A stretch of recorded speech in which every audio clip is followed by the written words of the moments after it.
여러분 안녕하세요. 반갑습니다. 오늘은 산 넘고 물 건너 우리 인문 개간지 생명평화통일 그 개간지에서 중요한 인물을 찾아뵙는 시간입니다. 오늘 찾아뵙고자 하는 분은 현재 광복회 회장으로 계시면서 사단법인 장준하 기념사업회 회장님이시기도 합니다. 오늘 그분 장호권 선생님을 뵙겠는데요.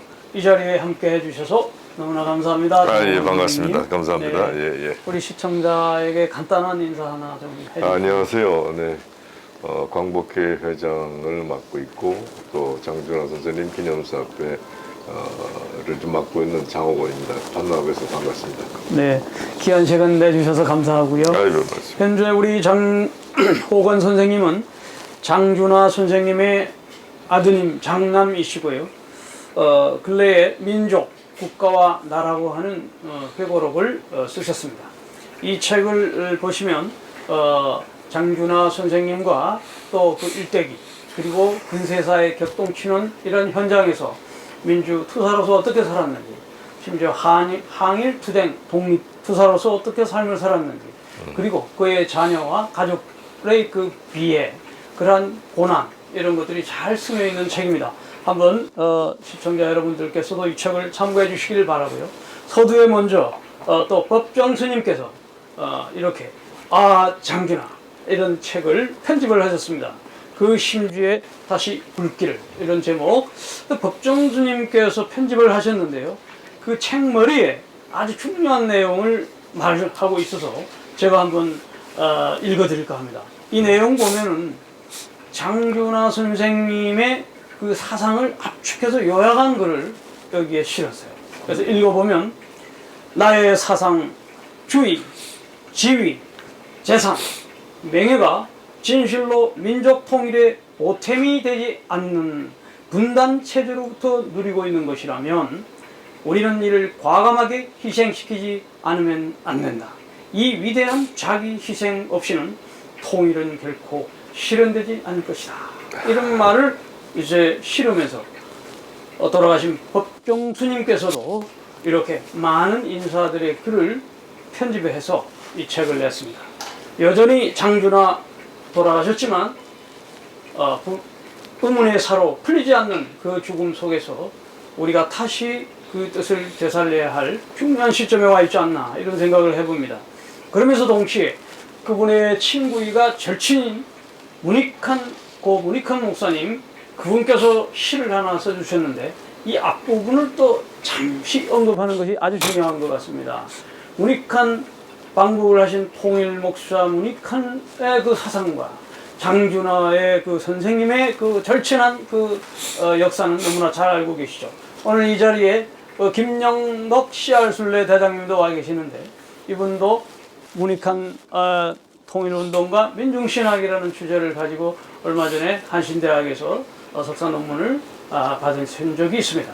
장준하, 문익한, 누가 뭐라고 하더라도 그 두 분들의 뜨거운 통일운동의 의지를 우리가 다시 살려야 되지 않나 생각하고, 제 개인적으로 듣기로도 문익한 목사님이 통일운동에 그렇게 열정을 내신 이유 중에 하나는 고 장준하 선생님의 죽음이었습니다. 그 의문의 죽음 앞에 이런 시를 쓰셨어요.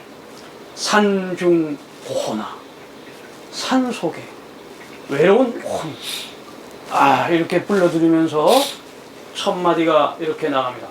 너 외로운 산중고호나, 염라 대왕도 눈앞이 흐려 감히 끌어갈 생각을 못한, 하나님도 너무 아까워 차마 불러 올릴 생각을 못한 너 외로운 산중고호나. 그러면서 을지문덕 장군, 세종대왕, 이순신 다들 먹입니다. 그러고 나서 또 뭐라고 그러시냐면, 우리 5천만의 뜨거운 님 너는 우리의 눈물, 우리의 서름, 우리의 아픔, 우리의 절망. 이 구구절절 절창의 시를 제가 이 시간 다 읊지는 못하지만 뒷부분에 가서 산중고혼 너 우리의 님 장준하, 이것입니다. 너를 잊으면 우리는 죽는다. 너 없이 우리는 없다. 조국도 없다. 이어집니다. 한번 이 책을 못 보실 겁니다. 지금 이만 절판이 되어서. 그렇지만 어디선가 한번 읽어주시길 바라고요. 살아계신 또 그분의 장남으로서 오늘 지금도 장준하 사단법인 그 재단 사업을 운영하시는 이제 장호근 선생님에게 질문을 던지면서 인터뷰를 시작하도록 하겠습니다. 다시 한번 함께 해주셔서 감사드립니다. 네. 먼저 우리 장준하 기념사업회를 출발하시고요. 또 작년에 추모 47주년이 됐습니다. 이러저러한 그 과정과 경과를 거치면서 그 수많은 마음속에 담고 있는 회고 품을 것들이 많으실 텐데 뭐 어떻게 한마디로 요약되겠습니까마는 이 출발의 역사와 경과 과정에 대해서 조금 더 설명을 해주시면 감사하겠습니다. 그래요. 참 오래간만에 장준하 선생님에 대한 얘기를 이제 하게 됐네요. 네. 몇 년 전만 해도 뭐 땅을 다 떠나서 정치적인 뭐 소용돌이도 있었고 그랬습니다. 그 전에는 장준하 선생님에 대한 얘기가 가끔 간헐적으로 사람들의 입에 오르내리고 네. 또 알고 싶어하는 분들이 들어 있었습니다. 네. 게다가 상당 기간 이제 장준하 선생님에 대해서 얘기가 끊겼죠. 네. 그리고 오래간만에 이제 이렇게 또 네. 한신과 관계되시고 또, 네. 또 여기서 산 넘고 물 건너 책을 빨리 하시는 네. 코리아 쪽으로 해서 장준하 선생님에 대해서 이제 좀 네. 같이 인터뷰를 하자. 그 얘기를 제가 들었을 때 먼저 때가 된 거 아닌가. 네. 또 시대가 네. 또 장준하라는 사람을 또 불러내는구나. 네. 그런 생각을 하게 됐습니다. 그러다 이렇게 만나서 연락 왔길래 좀 제가 지금 여러 가지로 어차피 장 선생님의 뜻하고도 관계되는 일을 하고 있습니다만 네. 이 와중에 장 선생을 다시 한번 사회에 내놔야겠다. 아유. 그런 생각을 했습니다. 네. 사실은 장준하 선생님이 조용히 편안하게 이제 역사 뒤안길에서 주무셔도 좋겠다는 생각을 한 적도 있었는데 네. 그분은 그렇게 조용히 있을 분이 못 되세요. 네. 아까 첩정이 읽으셨는데 법정심이나 모니까 목사님 제가 또 과거에 많은 교류를 했던 분들이고 네.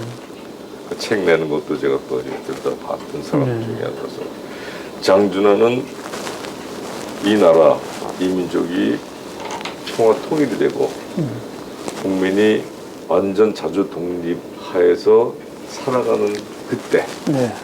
그때까지는 잠을 안 주무실까다. 저는 그런 생각을 해봤습니다. 이미 40여 년이 지난 지금 돌아가신 지 지금도 뭐 제가 한 얘기입니다만 살아계시죠? 살아계시죠. 네. 살아계시면서 그걸 제가 가끔 느끼는 게 내가 자식이긴 하지만 저분이 못다 이런 꿈을 그 자식 몸을 빌려서 하시는구나. 저도 제 자신이 깜짝깜짝 놀랄 때가 있어요. 꿈속에서도. 또 일어나서 좀 버릇이 장 선생님이 나타나기 시작하면서부터 잠자리 옆에 메모장을 놓고 잡니다. 네. 그 꿈을 꿔요. 꿈을 꾸면 일어나서 씁니다. 막 쓰고선 자고 나서 아침에 보면은 이건 내가 갖고 있는 사상과 내가 갖고 있는 생각이 아니야. 어떤 거? 아주 특이한 글들을 써놨어요. 네. 정말 중요한 의미를 갖고 있는 특이한 글들을 썼는데 그래서 내가 꿈속에서 쓴 거죠. 예. 선생님 만나고 뭐 이렇게. 네. 선생님이 이런 얘기 한번 합니다. 꿈속에서 와서 나는 내 몸을 빌려고 써갖고 이걸 보고서 실행을 하라. 예. 제가 그래서 그 말을 그 뜻을 인용한 것이 꽤 됩니다. 네. 그동안은. 생생하게 네. 아버님의. 그래서 내가 그분은 아직까지 살아계시는구나. 네. 그분 뜻을 이룰 때까지는 살아계실 텐데 그럼 언제가 그때가 될 것인가. 근데 저도 몸이 이제 나이가 이제 70 중반 넘어서면서 네. 언제까지 내가 그분의 뜻을 실행할 수 있을까? 그럼 내가 못하면 또 그분의 뜻을 이어받는 후세를 또 키워야 되는 거 아니냐? 네. 그래서 여러 가지 생각을 많이 하게 됐어요. 네. 하고 있는 와중에 지금에 와서 오늘날에는 그분이 살아 움직이시는 이유가 있다. 그리고 그분이 살아서 움직여야 된다는 것을 우리 최소한도 대한민국 국민에게 알려야 된다. 네. 장중한 인물이 아니라 그분이 갖고 있는 사상, 그분이 갖고 있는 민족애, 자유혼, 민주혼, 이거를 국민에게 알려야 된다. 그래서 살아계시는구나. 그런데 어떻게 알릴까? 그걸 이제 고민을 많이 하는 중인데 여러 채널에서 그런 징조가 보이기 시작해요. 그동안 지금 우리가 참 근데 와서 참 아무런 이런 상태에 돼 있었는데 그렇죠. 또 이렇게 또 오셨고 그 전에 또 무슨 장주가 통일학교를 하자. 근데 통일학교. 네. 지금 과거에 있던 과거에 그런 일을 하던 분들이 아니고 새로운 분들이 이렇게 나타나면서 그런 얘기를 하고 같이 더 대화를 나누고 하고 있어요. 그래서 역사의 필요성이. 네, 필요하죠. 그래서 예. 그분이 나타날 때가 됐구나 또다시. 그래서 기왕이 이렇게 된 바에 그분을 알리자. 그분을 알려고 그분이 무슨 대통령 할 것도 아니고. 네. 근데 그분을 왜 알려야 되느냐? 그럼 국민이 잊혀졌어 전부 다. 장준하를 잊은 게 아니라 장자서제 꿈꾸던 그런 세상을 잊어버렸단 말이죠. 네. 그걸 있게끔 만들어준 사람들이. 네. 그러니까 우리가 그걸 깨우쳐갖고 알리자. 네. 거기서 그렇게 되면 문익환 선생님도 나오시고 네. 함석권 선생님 나오시고 다 같이 나오죠. 다 나오시게 다시 되겠죠. 되살아나죠. 네, 역사 살아나겠고. 속에서.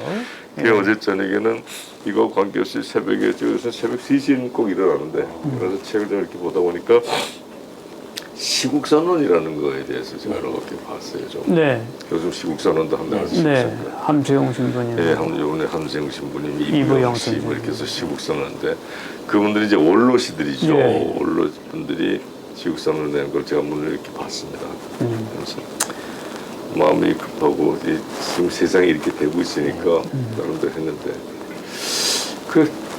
저보다도 훌륭하신 분들이긴 한데 제가 살아오면서 장준환 선생님과 젊었을 때 했던 그 당시 힘든 세상에서 그 당시 냈던 시국선언을 제가 다시 들여다봤어요. 비교해보면. 비교했어요. 그랬더니 미안한 얘기지만 그 당시 시국선언에 했던 절절했던 심정하고는 차이가 있더라고요. 치열함이 농도가 떨어진 거죠. 떨어졌더라고요. 그래서 내가 이 세상이 그렇게 좀 변했구나. 그래서 훌륭하신 분들이지만 좀 지금 더 검찰 문제가 좀 심각하니까 그래서 그 검찰도 부분에 그렇고 대해서도 무슨 뭐 여러 가지죠. 사법부 뭐 이거 그 대통령 자체가 그렇고 뭐 옛날에는 뭐 사법부가 뭐 권력의 시녀라고 그랬는데 뭐 권력의 개라 똥개라고도 그랬는데 지금 사법부 그 자체가 권력이 돼버렸죠. 네네. 네. 근데 권력의 주체야. 그럼 어떡하자는 얘기야. 네. 그럼 그걸 갖다가 이제 소위 말하면 네. 정전 선생님이 그 당시 있었던 들을 그걸 들이깐단 말이야. 사상계가 바로 이제 그거죠. 등장해야 되는 건데 정론지로서. 그때 박정희가 보내는 글, 네. 또 그 당시 시국선언의 유신철폐 네. 그런 글을 보게 되면요 소름이 끼칠 정도예요. 그러죠.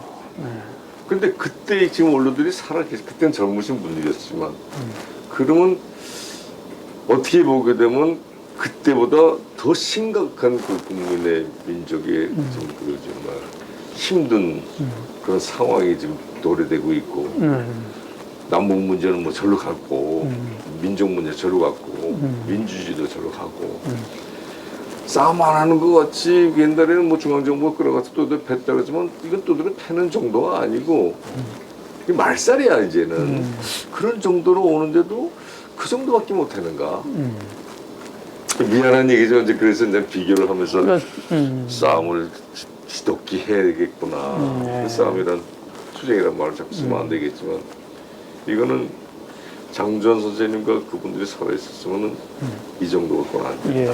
그런 생각을 해봐요. 네, 뭐 사실 지금 우리 온 국민이 지난번에 촛불 시민 운동을 일으켜서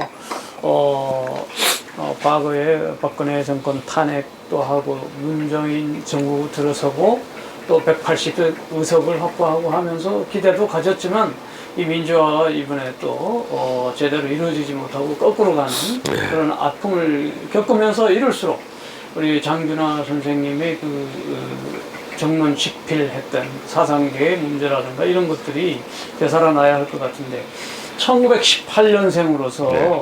1975년 포천에서 의문사 당하는 그 짧은 생애를 사시면서도 일본 강점기에서는 군대를 학도병에서 탈출해서 또 임시정부 충칭 임시정부까지 6,000리를 걸어 산 넘고 물 건너 고향을 하시면서 가셨는데 그리고 난 다음에 다시 돌아와서 이제 또 해방 이후에 또 활동하시면서 독립투쟁도 물론 하셨지만 해방 이후에 하시고 또 처음에는 이제 박정희 5.16 혁명을 기록해 보니까 처음에는 그 구시대의 타파라는 측면에서 긍정적으로 봤다가 이게 완전히 구시대 타파가 아니라 장기화되면서 이렇게 집권해 나가는 것을 보고 이제 반대로 돌아섰지 않습니까?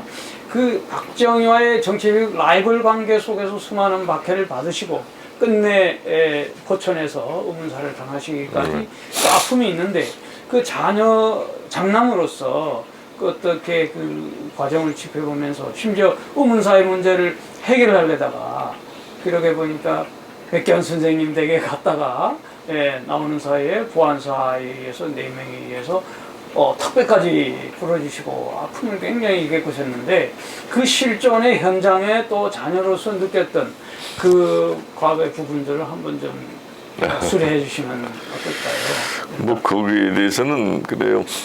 다시 옛날 생각을 하게 되는데 그 얘기를 하자면은 눈물 나는 일도 많았고 화나는 일도 많았고 내가 왜 그 장준하 DNA를 타고 났을까 하는 그런 후회 같은 것도 해보고 여러 가지였습니다만 그것이 지나가는 과정이었을 뿐이지 전 지금 와서는 그렇게 생각합니다. 뭐 숙명까지는 몰라도 이거는 어쩔 수 없이 그분이 그려놓은 거기에 내가 속해 있는 거라 갈 수밖에 없었다. 저는 지금 와서 장준하 선생님을 이렇게 볼 때는 그렇습니다. 우리가 쉽게 말해서 요새 자유원, 민주원, 민족권 이렇게 장준하 대변한다 이렇게 얘기를 해요. 그게 맞는 얘기예요, 그냥. 저 그분의 생을 보게 되면은 왜 장준하가 지금도 또 살아나야 되고 또 장준하 또 다시 이렇게 또 리바이벌 해야 되고 장준하도 필요 때마다 필요 때는 게 좋을 때가 아니라 힘들 때마다 이렇게 힘들 때 살아나죠. 나타나는 거죠. 그래서 아까 내가 말씀드렸듯이 그분은 아직도 살아계시다는 것이 무엇을 뜻하냐면 예를 들어서 김구 선생님이나 안중근 의사나 독립운동 하시던 분들 뭐 이런 분들 또 김대중 씨나 뭐 정치인들이라든가 안창호 선생님 이런 분들 한 시대에 한 필요에서 일을 하시고 훌륭하게 하시고 갔었어요. 그래 그분들을 들여다보면 굉장히 단적인 일에 국한이 돼 있어요. 근데 장준하 선생님은 짧은 생을 살면서도 100년, 1000년 사신 것 같아. 그다음에 온갖 사회에 변할 게 다 들어가 있어. 겪으시고 일제, 예, 20대 해방, 때 우리가 지금 6.25. 해방된 일본군에 끌려가서 탈출해서 뭐 전리거리 걷는 거는 가지고 뭐 그 과정들이니까 힘든 거 다 했고 그 독립운동을 했고 광복군이 되셨어. 독립운동가야. 그리고 해방이 됐어요. 비록 반쪽짜리 해방이긴 하지만 해방돼서 들어와서 김구 선생 모시고 들어와갖고 해방 정국을 뭐 이렇게 좀 뭐 해보려고 하는데 그때 나이가 너무 젊으셔. 그 관계에서도 해방 정국에서의 국내에 있었던 친일과 지주 계급들과의 그 갈등, 또 이승만 갈등 걸 다 보고 그러다가 이건 아니다. 그래갖고 공부를 더 하자 해서 단신대학교 갔다가 전쟁이 일어나고 결국 피난 가서 깨어난 국민이라 산다 하는 생각 때문에 잡지를 내기 시작했다. 네네. 내는 과정도 여러 가지 이제 있었습니다. 네네. 잡지를 내는 가장 중요한 목적이 우리 국민들이 깨어나야 된다. 우리가 그래서 지식층들을 키워갖고 젊은이들을 가르쳐서 그 당시 1950년대 잡지에 말도 안 돼. 그 당시엔 꿈도 못 꾸는 공산주의까지 공산주의 이론까지도 다 네, 소개되는. 소개하고 막 그랬단 말이에요. 대단한 분이죠. 그러니까 알아야 된다는 거지. 제가 그래서 그걸 갖다 답습한 게 우리는 민주주의도 완벽하게 모른다 이거야. 안 가르쳐줬어. 공산주의는 물론 그건 완전히 막을 쳐놓고 그러니까 공산주의하고 민주주의 가운데서 그들과 싸움할 때는 저걸 알아야 되는데 우리 것도 모른다 이게. 완전한 민주주의 안착도 못 되면서 싸움할 수가 없어요. 네. 장 선생님이 그걸 가르치려고 그러는 거야 계속. 예. 교육적 차원에서. 그 차원에서 가르치고 네, 국민이 깨어날 때 근데 더군다나 이제 지식인들, 학생들, 대학생들 네. 젊은이들에게 그걸 가르쳐야죠. 그거 해서 거기에 매진했어요. 그래서 언론인이 됐어. 네. 그 한 과정에 소위 말하면 이승만 정권이 무너지고 그 다음에 장면 정권이 1년 동안 들어서면서 거기서 장 선생이 아무리 젊었지만 뭐 그 인지도 그 사람이 똑똑하다 해갖고 정부에서 관련 안 되지만 관료비서에서 국토개발사업단의 단장을 맡으셨어요. 지금 말하면 지금 아무 국토부 장관이 장관이 되겠지. 근데 그때 그게 가장 중요한 국가의 정책 중에 하나. 네. 나라를 살려야 되니까. 네. 그래서 장전 선생님이 그걸 맡아서 하실 때 본부장을 했을 때 그때 키워놓은 첫 번째 대한민국 공채 1, 2생들이 3,000명 있었던 거예요. 네. 그 3,000명들이 장전 선생님에게 교육받고 그걸 낭주에 저도 몰랐는데 그 사람들의 모임이 이름이 국건위라는 게 있어요. 국토건설위원회. 그래서 국건이라는 게 노래도 있어요. 장 선생님이 만들었대 그거를. 네. 그들을 전국에다 깔아갖고서는 다 전국에 가서 뭐 농촌, 어촌, 산림청 가서 다 3개월 동안 연수를 하고 돌아와서 일기 이제 공무원이 되는데 올라오는 날 박정희가 5.16을 일으켜갖고 이들이 다 체포가 됩니다. 네. 그런데 이게 무슨 민주당 뭐 가수들을 하셨는데 거기에 관계됐던 뭐 대량인가 친거 보니까 이게 그게 아니거든. 이게 작년에 혁명에서 아주 필요한 인재들이란 말이죠. 그래서 고대에서 공부를 시켰어요 그 사람들이. 그래서 거기서 제일 출세한 사람이 도지사까지 했다 그러더라고요. 네. 그러니까 장 선생님 그런 거 했죠. 그러다 그것이 5.16 때문에 넘어갔어. 그러니까 사상계 통역서는 쭉 하다가 통일 문제가 되고 질서공동성명 했을 때 통일이라는 건 지상명령이고 박정희가 아무리 친일파에다가 민족 반역자 했어도 민족적인 문제를 하게 되면은 이건 나는 지지한다 해요. 그건 거기를 들여다보다가 이게 김일성이랑 똑같이 둘이서 사기극을 쳤다는 걸 알고서는 공격하기 시작해서 언론인으로서 이제 자리해갔어요. 언론인으로 자리하다가 그 다음에 마지막에는 또 정치를 들어가셨어. 정치인이 되시죠. 정치인이 될 수밖에 없는 입장이 했어요. 네, 그러죠. 정치인 하다가 온갖 숨어갖고서는 쫓겨나갖고 남주 보안도 그래서 그다음에 통일 문제, 민족 통일이 지상 과제다 했던 그걸 했어요. 그걸 하시다가 돌아가셨단 말이에요. 네. 그러니까 이분은 20대부터 50대까지 30여 년 동안 이 사회 변혁의 연장선상에 계속 있었던 거야. 네. 그 당시에 유신 반대했던 사람들이랑 같이 살아있던 사람들도 지금 생존하는 분들이 그분을 갖다 생각하고 통일 문제는 또 그분을 생각하고 또 장사지 돌아가시니까 모니카 목사가 대리해서 하니까 모니카 목사의 통일을 해서 미국 가고 하니까 참 좋지만 그중 근본이 원조가 거기 있으니까 또 장 선생님이 생각하고 그 연장선에 다 있는 거예요 이분이. 그 언제까지 가실 건가 이분이. 결국은 말씀드린 것처럼 이 국가 우리 한민족이 완전 자주 독립이 되고 통일이 되고 안정된 공산입니다. 그때 아마 주무실 거다. 그럼 그때 나도 쉬겠다. 이제 그런 생각을 하는 예. 거죠. 그러니까 네. 연장성상이 있다 보니까 굉장히 힘들어요. 맞습니다. 힘들고 때마다 이런 비슷한 상황이 사회에서 볼 때 되면 그 시대 상황에서 장선을 끌어내고 이런 상황이 봤을 때는 또 이렇게 끄집어내고 네. 그래서 아 이분은 그때까지는 살아계셔야 되는 분이구나. 그래서 내가 그분을 뭐 일부러 모신 것도 아니고 할 수 없이 모시게 되면서 자식으로서 또 옆에서 이제 그 제자로서 후배들 이렇게 보면서 심부름하고도 많은 사람들 만나보고 과연 이분은 어떤 분인가? 네, 지금 말씀을 듣다 보니까 언뜻 장준하 선생님은 지금 이 시대에 잠정적으로 부활을 하시고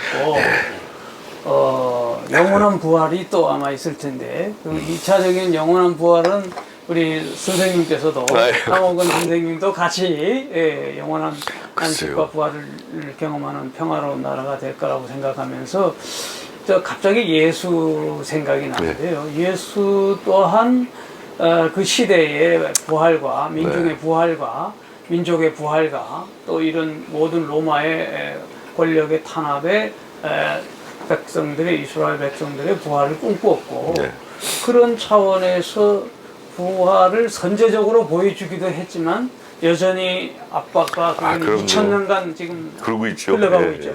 그래서 영원한 부활은 아마 또 미래 숙제로 두더라도 그래서 이제 현재적 부활 이것이 좀 더 강화돼야 될 텐데 이번에는 화제를 조금 바꾸었어요. 그 장준하 선생님께서 이력 보면 그러니까 우리 장훈 선생님의 할아버님이 되시죠. 네, 할아버님께서 목사님. 목사님이셨죠.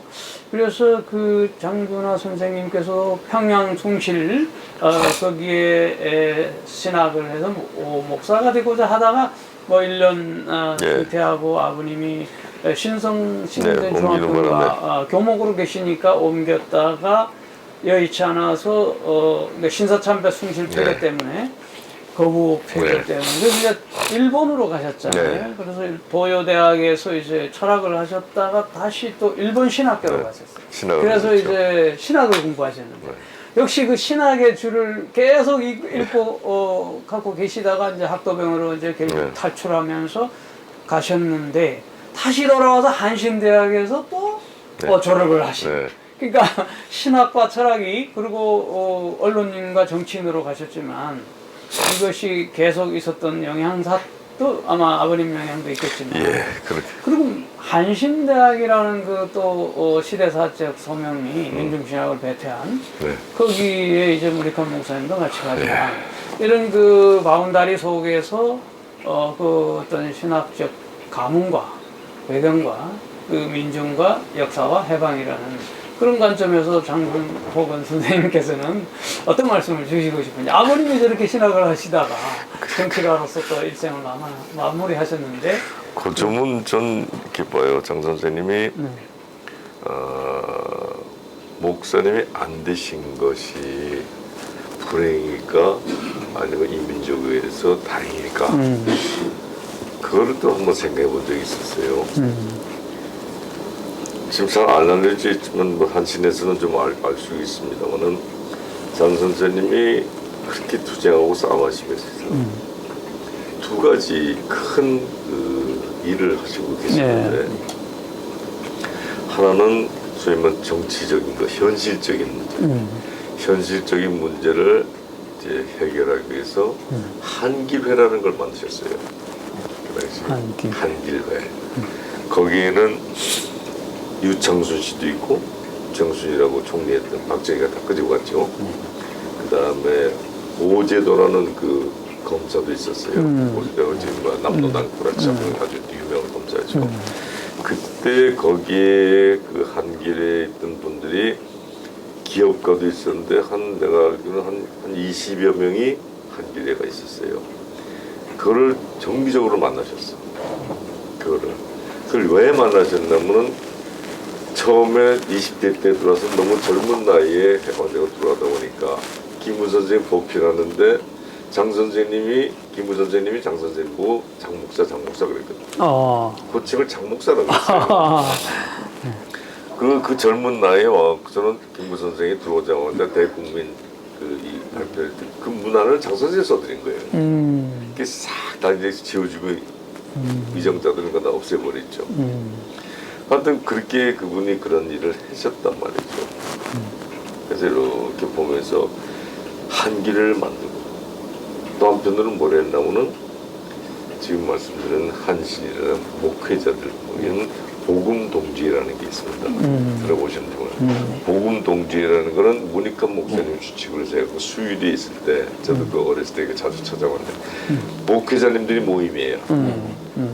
그건 장 선생님의 종교 철학 그걸 거기서 이제 습득하시고 그분들하고 교류를 하고 그럼 문익환 목사님 친하고 문동환 목사님 친하다 보니까 서로 그래서 거기도 제가 이제 가서 막 도사들한테 한 번씩 꼭 거기 같이 잔치를 하고 그랬어요.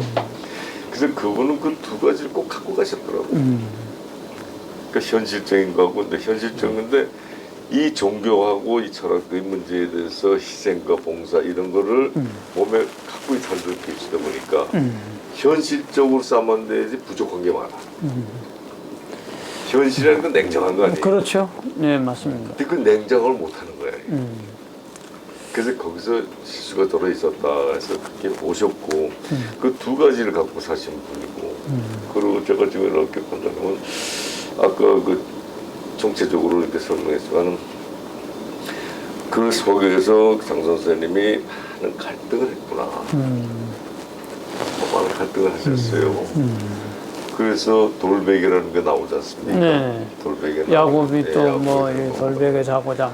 심지어 장 맞습니다. 선생님 글에 이런 게 있습니다. 네. 내가 주님을 거부할지라도 이걸 가겠다고. 바울이 또 성서에 보면은 내 민족을 살리지 않고는 네. 내가 끊어질지라도 간다를 살리겠다. 한다. 뭐 이런 식의 그래서 도둑질도 하시고 일단 먹여 살려야겠다. 네. 이러면서 뭐 예를 들어서 고구마 줄기도 뽑아갖고 갖다 먹이고 뭐 이런 건데 도둑질은 설입니다. 그냥 소리 그래 소리 원칙이 아닙니다. 그래서 그런 거 보면 그 아무것도 아닌 거지만 거기서도 양심적인 거 그럼요. 신과에 연결시키는 네. 거에서 그래서 상당히 많은 갈등이 있었구나. 그리고 그리고 50에서 지금 제가 느낀 거는 그분이 해방되고 들어왔을 때 26살이에요. 그분 나이가 만약에 40만 됐어도 세상이 바뀌었다. 저는 그렇게 보고 있어요. 왜냐면 그 당시 김구 선생, 이승만하고 양쪽이 이렇게 대립이 돼 있을 때 이승만 쪽에 장 선생님 친구가 하나 또 있었어요. 평양에 있는 친구, 동창인데 거기서 일을 보고 있었고 장 선생님, 김구 선생님들이 둘이서 만나서 두 분을 이렇게 해서 통일된 어떤 저희 말하면 해방을 맞으려고 노력하는데 너무 어려워. 위에는 40대 이승만에 그렇죠. 소위 기득을 누리고 있던 사람들이 저는 쳐버린 거예요. 이게. 그 이해가 안 돼. 그래서 결국은 나오시자마자 돌아가셨다. 네. 이렇게 된 일인데 그래서 굉장히 실망도 많이 하셨겠죠. 그래서는 물론 장자 선생님을 제가 이렇게 쭉 보면서 아버지로서 또 인간으로서 봐서 그분도 실수한 것들이 꽤 있어요.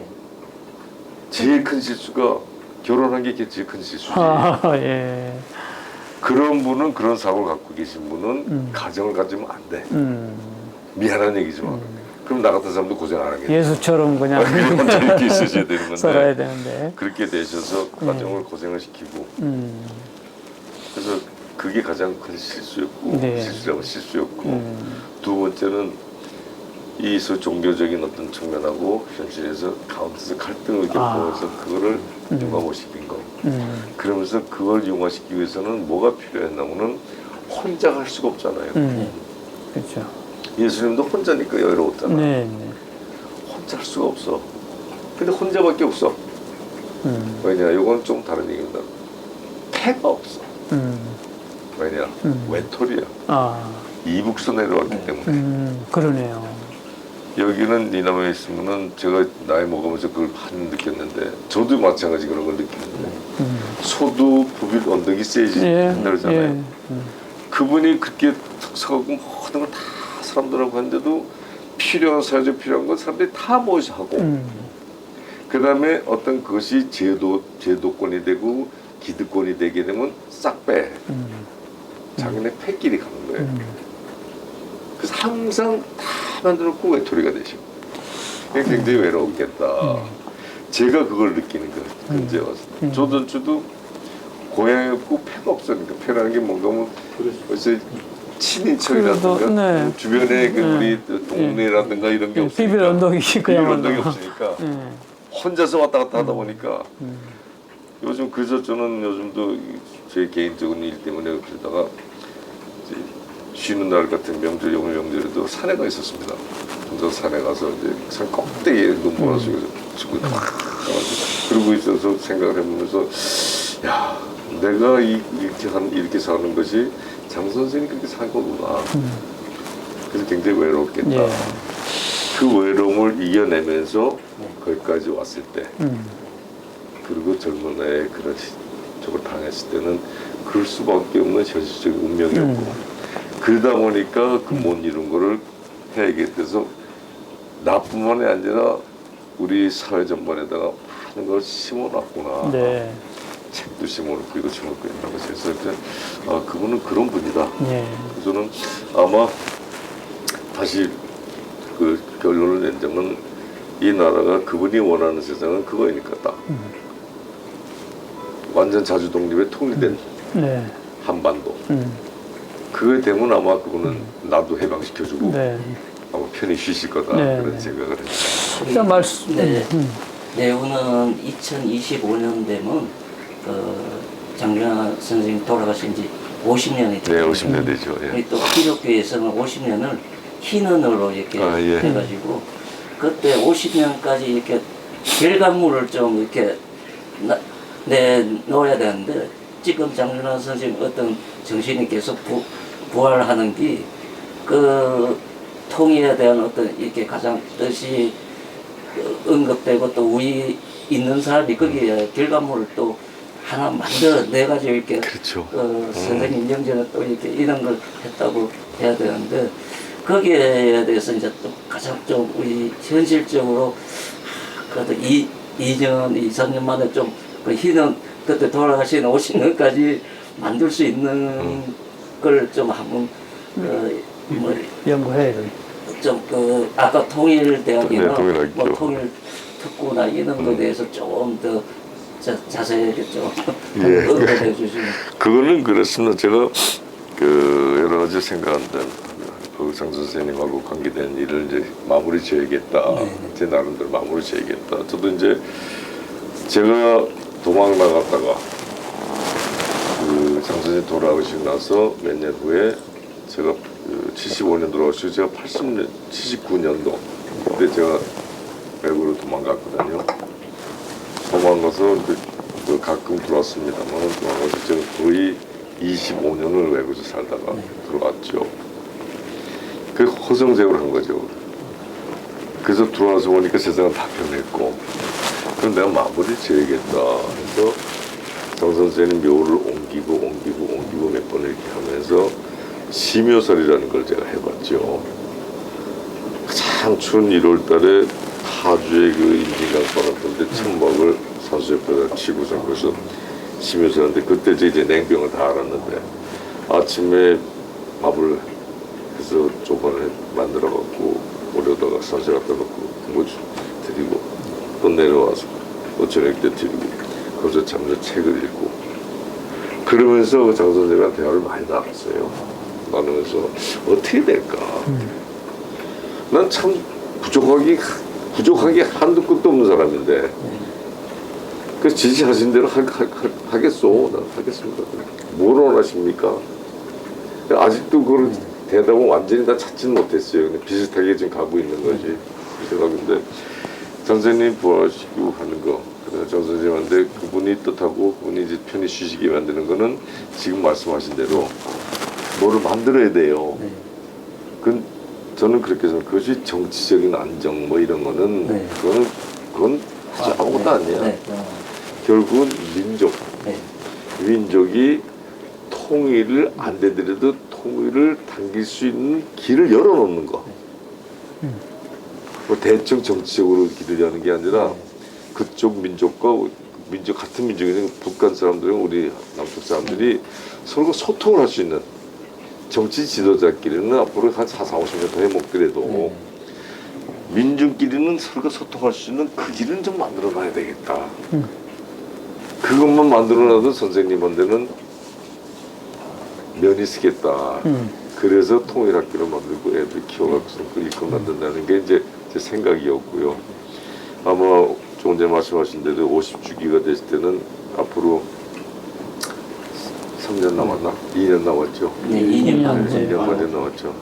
2년 반 동안에 짧으면 짧을 수 있어도 길되면 긴 시간인데요. 일할 수 있는 충분한 시간이 있어요. 근데 그걸 하기 위해서 다시 아까 처음에 말씀드린 것처럼 복수는 힘 있는 자가 하는 거지 힘 없는 사람은 복수를 못한다. 그것이 지금 뭐라면 현실이라는 거죠. 현실. 우리가 뭘 하려도 지금은 그래요. 뜻도 필요하지만 현실도 무시를 하면 안 된다는 얘기죠. 뜻만 갖고서 행동을 하다 보면 현실이 뒷받침 안 해주고 뜻만 갖다 보면 희생만 따라 계속. 물론 희생이 있기 때문에 뭐또 피기도 하죠. 그렇지만 그건 끝도 없어. 우리가 역사를 보면 그래. 우리가 지금 70년이 넘었잖아, 해방된 지. 지금까지 희생 아니에요, 계속. 만들어 놓지 못했잖아. 70년 동안 오면서 우리가 완전 자주 독립도 안 돼 있잖아요. 미국이 들어와 있잖아. 이제는 완전히 안 되다 보니까 일본이랑 합자해서 들어오려고 그래. 또 땅 따먹기 또 하려고 그래요. 그 이거 사실인지 모르지만 오늘 아침에 보니까 이 정권에서는 또 뭐 미국 보고 국지전을 허락해달라고 그랬다고 얘기가 있는데 이게 무슨 뚱딴지 같은 소리인지 난 알 수가 없어요. 지금 이제 여러 가지 전쟁 위기감이 뜻밖의 상황으로 돌변하는 그런 것도 있겠죠. 측면도 많고 남북이 이제 대립적인 상황으로 갈수록 그거는 뭐 더 그래요. 심해지는데 그건 안 되는 얘기고 사실 저는 그랬어요. 통일 문제를 논할 때 통일 문제는 민중하게 맡겨라 이래요. 네, 그거는 민중한테 민의에 의해서 움직여줘야지. 그동안 수십 년 동안 박정희가 7.4 공동성명을 할 때부터 시작해서 통일 문제가 과대 포장이 됐고 떠갖고서 민중들을 속였단 말이야. 그리고 그들의 정치적인 어떤 야욕을 위해서 통일 문제를 다뤘지. 그러다 보니까 이게 하나의 소위 말하면 딜이었어, 자기네끼리. 권력 딜이었기 때문에 이건 성사가 안 돼요. 언제든지 자기네 거 취하면 끝나요. 이게 통일이라는 것이 하나의 소위 말하면 자기네들 기득이나 이익을 위한 도구였었지.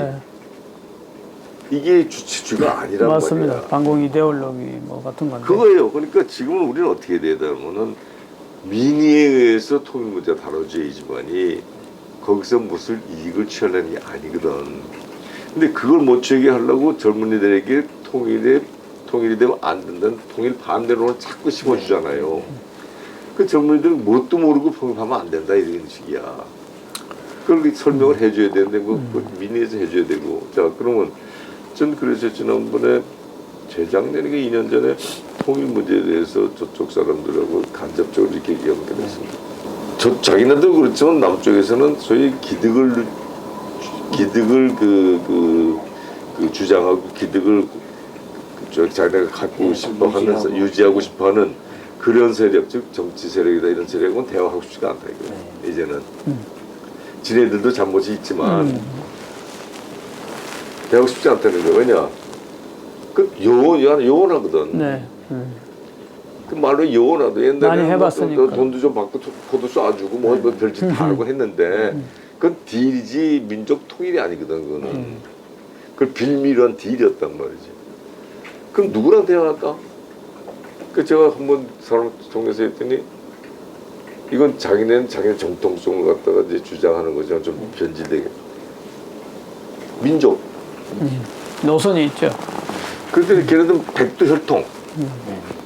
김일성인의 혈통. 그래서 좀 민족 혈통이다 이거예요. 그렇게 이제 걔네들은 그렇게만 해놨지만 어쨌든 그 민족적인 혈통을 얘기해. 남쪽에 소위 말하면 민족 세력이 있냐? 이 알아요. 장준환도 알더라고. 근데 그들이 힘이 있냐? 6.15 정신을 계승해야 되는데 힘이 있냐? 이게 힘이 없다 이거지. 근데 그런 그 이제 민족의 정통성 있는 민족 세력이 대화의 광장에 나올 수 있다면은 대화하겠다 이거 그거는. 그래서 내가 거기서 희망을 좀 얻었어요. 그렇게 만들어줘야겠구나 우리 예. 남쪽에서. 그걸 만들어서 갖다 놔야지만이 쟤들하고 얘기가 되겠구나. 무슨 말씀인지 뭐 그래서 이야기가 제가 됩니다. 그걸 위해서 하는 게 통일학교를 만든다든가 이렇게 만들어갖고 해야겠다. 뭐 얼마 전에 우리 저 김영덕 씨알 수리 대장이 쓴 논문도 모니카 목사의 통일론인 네, 예. 제가 보는 거기도 민에 의한 통일론이 나온 거고 그럼요. 그 모니카 목사님의 그런 통일론이 또 장준하 선생님의 그 계승된 그렇죠. 민에 의한 그렇죠. 통일론은 예. 같이 가는 거고요. 맞습니다. 또 북쪽 측면에서도 그 민족 노선에서 남쪽의 기득권이 아닌 민중에 의한 이런 합의에 의한 노선이 되면 대화가 된다. 결국은 깨어있는 요즘 말로 말하면 시민의식이에요. 그 시민들이 살아 움직이면서 반공 이데올로기에 입각한 그 반복 사상이 아니라, 그리고 요즘 젊은이들도 마찬가지로 통일 비용이 많이 든다고 그러는데, 얼마 전에 이재봉 또 교수와의 인터뷰를 통해서 그분은 그런 말씀을 하셨어요. 통일 비용보다 오히려 분단에 의한 폐해가 더 크다. 그래서 분단으로 오는 그 엄청난 소비, 비용, 이것을 오히려 극복하고 있는다. 예를 들면 군사 비용도 말할 것도 없고.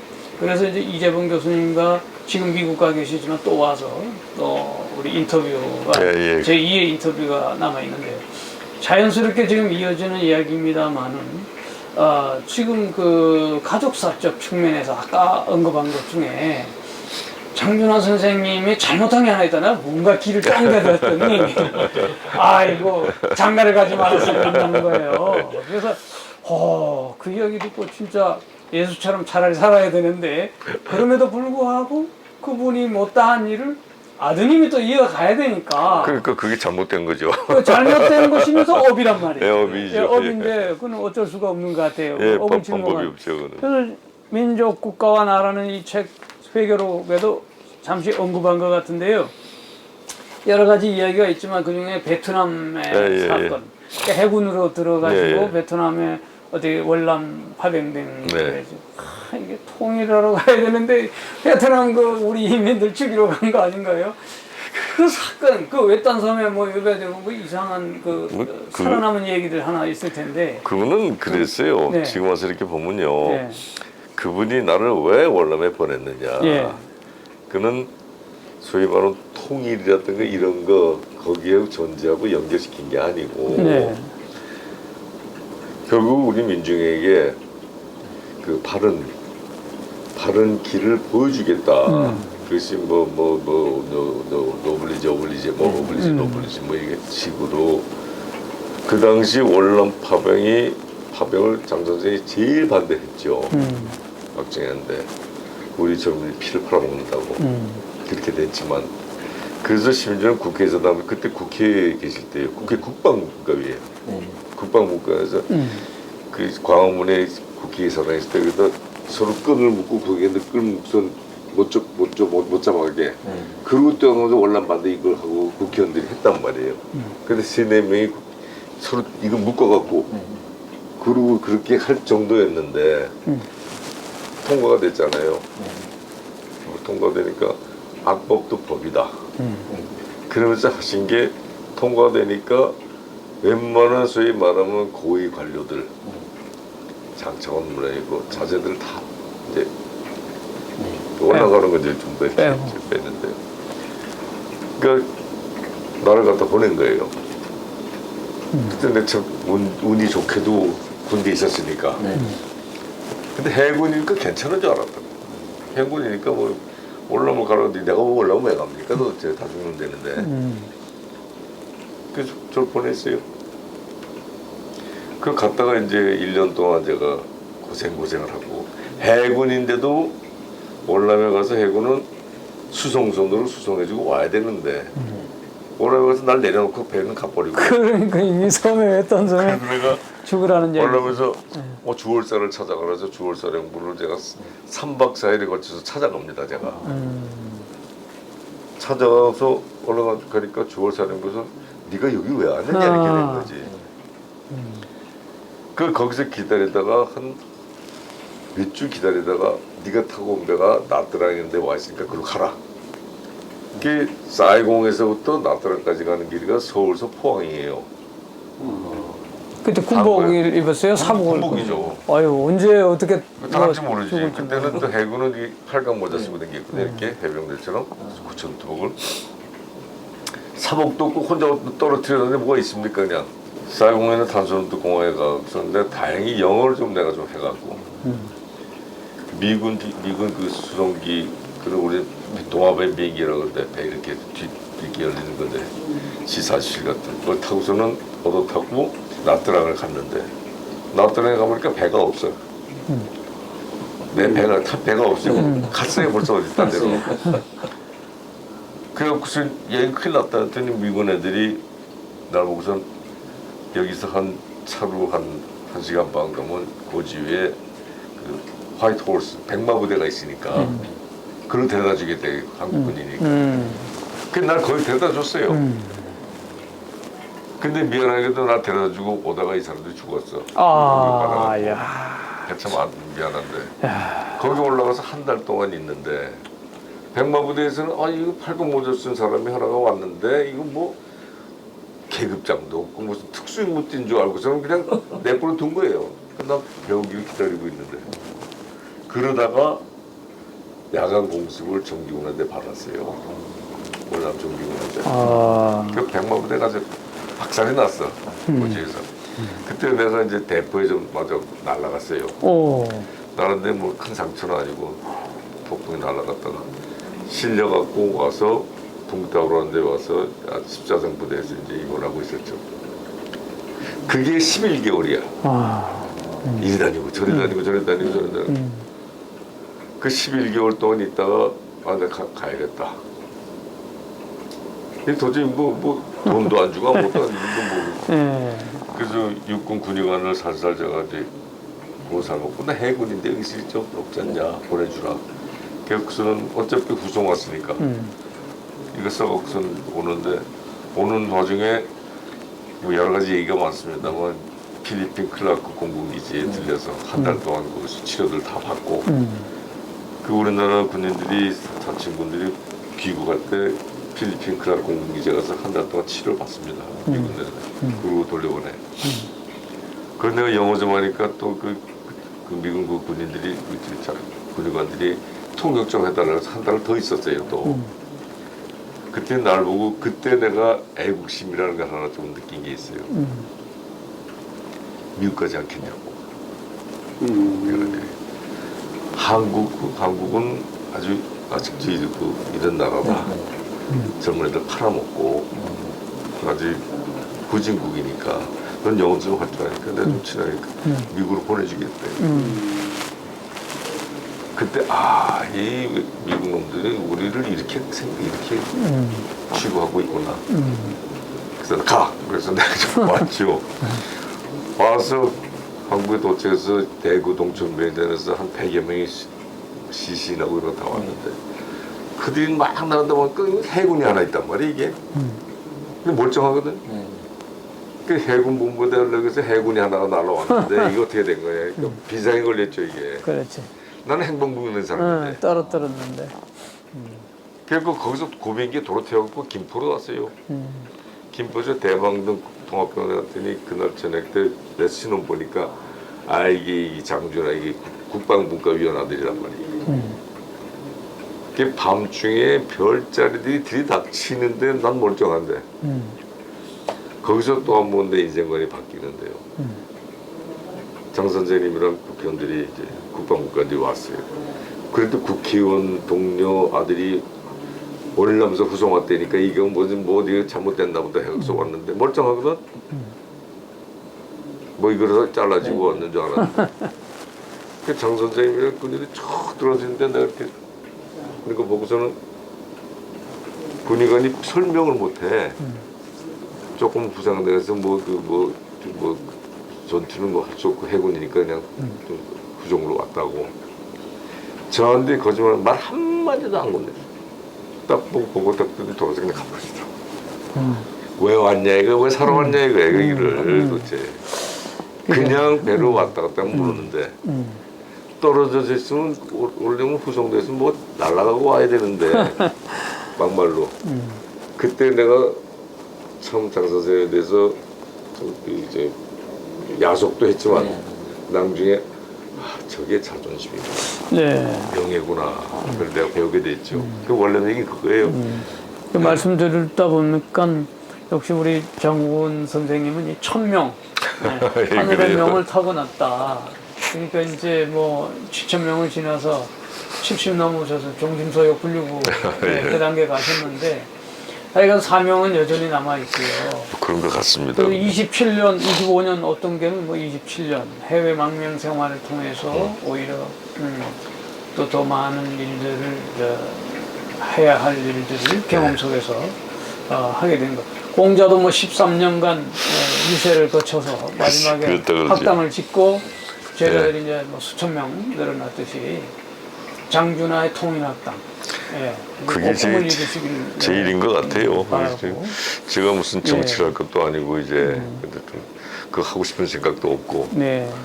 그러니까 이제는 우리 민족의 갈 길을 갖다 인도해 줄 수 있는 동량들 키워내는 일을 해야겠다. 예. 그래서 그 소위 말하면 이 판을 까는 네네. 판을 깔아서 배우들이 뛰어놀 수 있고 판을 네. 깔아주는 그 일을 하는 것이 이제 내 일이 아니냐. 예. 내가 이 나이에 무슨 내가 가서 배우러 갈 것도 네. 아니고 그래서 그런 생각을 하기 때문에 그런 거 한다 그러면 내가 같이 좀 하자 네. 그런 그러면. 생각을 하고 특히 통일 문제 네네. 저는 통일은 왜 해야 되느냐 물론 전 선생님도 우리 민족 통일되는 게 지상명령이라고 그러고 문익관 목사님도 통일이 민족의 살 길인데 저는 그분들의 생각도 있지만 저는 그렇습니다. 이게 우리 지형학적으로도 그렇고 국제 정세로 와서도 그렇고 현재까지 우리가 해결 못한 많은 일들 있잖아요. 네. 자주동도 안 돼 있고 일본하고 미국이 가스라 데프트 때 그때부터 시작해서는 미국 애들은 일본이 여기를 지배하기를 간접적 직관에 원했던 거거든요. 그것이 이제 지금 또 가시화되고 70년대에 이렇게 됐을 때 제가 지난번 8.15 경축사 때 8.15 날 제가 이제 회장으로서 얘기하면서 그 얘기를 좀 했더니 일본과 얘기했더니 난 사람들은 가만 경들었는데 박진이라고 외국의 장군이 와서 네. 나한테 자기가 할 얘기 해줘도 고맙다고 이렇게 손잡더라고. 그래도 얘는 좀 배운 애구나. 그런데 그건 뭔가 하면 이 민족이 내가 아니고 내 후손 거기 후손 앞으로 100년 100년에 우리 후손들이 살아갈 땅이 이게 그러려면 이게 살아가려면 통일이 안 되면 못 살아가. 남북이 하나가 된 한반도에서 우리가 살아가야지 분단된 것을 언제 이거는 깨질지 모르고 언제 집어삼켜질지 몰라요. 언제 종속이도 될지 몰라. 그걸 탈피하고 우리 민족 후대가 제대로 되게 살아가려면 경제도 필요하고 다 필요하지만 한반도가 우리 민족이 같이 사는 땅이 돼야지만이 생존을 한다. 네. 이게 저는 아주 깊이 생각하고 있거든요. 그래서 통일은 필요한 거다. 네. 지금 뭐 말씀하시는 것 이제 우리가 거의 시간이 마무리 시간이 되어가는데요. 사실 말씀 중에서 보면 우리가 지금 무엇을 해야 하는가 하는 문제도 말씀하셨고 또 향후 우리가 하고 싶은 일이 또 무엇인가 묻고 싶은 것 다 이미 말씀을 충분히 해주셨는데 지금 엊그제 바로 어제입니다. 이부영 선생님이 이제 또 대담 시간에 제가 참여한 이제 우리 김영덕 대장님하고 같이 갔지만은 우리 선생님도 같이 가시고 그랬는데 거기서 중요한 말씀을 다 하나 하시더라고요. 역시 그분도 통일론이 남북 문제를 이야기하시면서 남북한의 우선 교류부터 왕래부터 좀 하자. 그거죠. 예, 네. 이것부터 좀 하면서 설설 이런 것들이 이제 통일이 진행돼야 되는데 그 교류의 물꼬를 트는 그 작업을 민에 의해서 역시 해야 되는 건 뭐 지상과제라고 생각하고 우리 민중에 의해서 시작돼야 된다. 기본적인 이런 합의들이 이제 충분히 진행되고 있습니다. 그래서 역시 이제 다시 이 시점에서 과거에 한때 우리 장준호 선생님이 사상계를 창건하신 그 이후에 한때 16,000명이나 되는 지식인과 대학생들이 그냥 필독서로 그 책을 구해서 읽었고 김지아에 의한 그 오적을 필두로 폐간되면서 이제 그 온행성한 정론지들이 많이 사라지고 언론이 이제 뭐 권력의 부하노릇 하는 그런 상황이 지금 되고 있습니다만 몇몇 소수의 언론만 빼놓고요. 그래서 이제 사상계의 복간 이것을 위해서도 많이 노력을 하셨고 이제 어떤 형태로는 앞으로 이런 정론지가 계속 잘 활성화되기를 정말 바랍니다. 네, 그래야죠. 마지막으로 이제 하고 싶은 얘기를 좀 더 해주시면 좋겠고요. 뭘 또. 한국의 지금 우리 시민들, 백성들에게 주고 싶은 얘기들, 그런 얘기들을 좀 더 해주시면 좋겠습니다. 뭐 얘기 뭐 할 게 있어요. 지금 얘기 다 해야 되고. 저만 질문을 추가로 해주시고. 인해랑 통일을 했을 때 이 강복해를 이는 데가 다른 강보다 먼저 이제 북한의 뭐 협상을 파트너나 해가지고 그렇게 앞장서가지고 또 북한하고 이렇게 대화의 대화하고 파트너로 또 이렇게 공동 성명을 또 이렇게 발표할 수 있는 그런 기회가 그 회장님 말씀을 미리 다 해주니까 사실은 제가 광복회를 관여하기 전에 광복회도 상당히 부정적이었었어요. 그러다가 광복회를 들어가고 나서 이렇게 보면서 이 광복회 그 자체가 저희 우리 민중, 우리 대한민국 국민의 정신적 구심점이 돼야 되겠다. 왜냐하면 지금 우리 국민의 구심점이 없거든. 정치 권력에 의한 어떤 타당만 있지 진정한 구심점이 있어요. 이번 즉 북한에는 김정일이라는 그 구심점이 있으니까 그렇다고 일본만 해도 신사라는 게 있고 천황이라는 게 있잖아. 우리는 해방 후에 왕조도 없어지고 정치 권력만 있고 민중의 구심점이 없어요. 그러니까 정치 권력자가 하나 생기면 거기에 모여서 거기서 이제 기회를 노리고 그냥 소위 말하면 기득을 누리고 하는 것뿐이지 정신적 구심점이 없는데 광복회 들어서 보니까 이게 대한민국의 정신적 구심점으로 만들면 참 좋겠다. 왜냐면 광복회라는 그 이름 자체는 독립운동했던 독립운동 정신을 계승하는 거거든. 그 독립운동 정신이라는 거는 우리 민족의 가장 으뜸이에요. 그러면 요거를 갖다가 발전시켜서 그 광복회가 완전히 진짜 독립적인 기구로서 국민들에게 추앙을 받을 수 있는 광복회에서 나오는 말이 정부에서 나오는 말이나 어느 말보다도 더 국민들이 신뢰할 수 있는 일본 애들 천황이 되면 죽잖아. 그런 체제를 만들어주고 그 가운데에서 민으로서 북한과 대화를 하게 되면은 그쪽에서도 말을 못해. 시비를 못 건다고. 민족 대 민족 간의 얘기니까. 그렇게 함으로써 공통 분모도 얼마든지 있어요. 특히 공통 분모는 뭐냐? 물론 그것도 정치적인 거지만 공통 분모는 뭐냐면은 민족 단위로의 대일 관계. 대일, 항일, 투쟁. 대일 관계가 가장 중심이라고. 그렇죠. 그럼 그거를 공동 분모로 놓고선 대화를 할 수 있는 장을 광복회가 같이 열어줄 수가 있어요. 아주 좋아요. 지금 딴 데는 못해, 잘 못해. 이해관계들 때문에. 이게 정통성이죠. 그래 맞습니다. 그래서 그 정통성 키우기 위해서 광복회를 내가 살려야겠다. 것이 내 마음이고 그래서 광복회에 좀 관심을 갖고 있는 거지. 그렇지 않으면 광복회는 있을 일이 없어. 돈이 생기는 것도 아니고 맞습니다. 아무것도 없어요. 근데 한간에서는 그래요. 내가 계속 뭐를 당하고 온갖 음모와 이런 것 때문에 내가 이제 온갖 무시를 다 당하고 모멸도 당하고 이렇게 하면서도 지켜나가니까 시간이 가니까 사람들이 장 선생이 장쪽에 옳았다.